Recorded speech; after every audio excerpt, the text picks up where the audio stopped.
नाम भक्ति भाई हमारे लिए एक वरदान है। मैंने तो यही अनुभव किया है।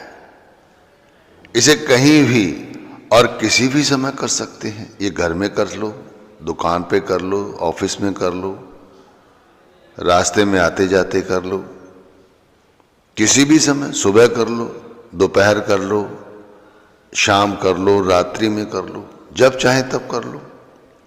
इसके लिए कोई विशेष प्रयोजन की जरूरत नहीं है। आप देखो, जहां दुनिया में इतनी सारी भक्ति हैं और लोग नियम संयम में लगे रहते हैं। भाई वो भी सुबह उठे और उन्होंने जहार बुहार शुरू की, फिर अपने आप को पवित्र किया और फिर कहीं बाहर जाकर वो भक्ति करके आ रहे हैं या घर में ही भक्ति कर रहे हैं, लेकिन उनका ध्यान एक और भक्ति पर है और दूसरी ओर बहिर्मुखी है। अब भक्ति का प्रयोजन क्या होता है? भाई यही होता है कि हम अपने अंदर उतरकर अपनी इंद्रियों और मन को पवित्र रखें। अब भाई हम तो गृहस्थ जीवन में हैं, यानी हम 24 घंटे माया से ही घिरे रहते हैं। अब ऐसी अवस्था में ये कैसे संभव है कि हमारा ध्यान पूर्ण रूप से परमात्मा भक्ति में लगा रहे? अब हमारे माया 24 घंटे सर चढ़ी रहती है।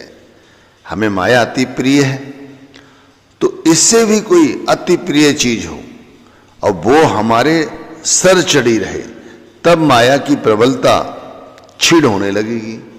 तो भाई शब्द ही है, यदि वो हमारे सर चढ़ जाए तब ये संभव है कि हम इस माया को भूल जाएं और घर परिवार में भी रहें।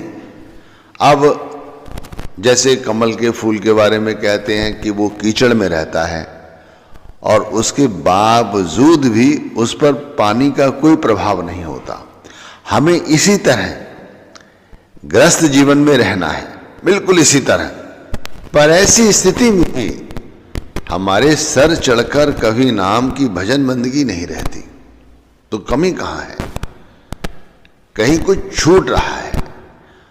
तो जो छूट रहा है ना हमसे, वो है प्रेम भाव। ये छूट रहा है कि हम जो भक्ति करते हैं ना, उसमें प्रेम की कमी है, भाव की कमी है। इसीलिए देखो, अमृत वेला में उठकर नाम की भजन बंदगी करने के बाद भी हमारी जो वृत्तियां हैं अंदर की, हमारी जो इंद्रियां हैं, वो पवित्र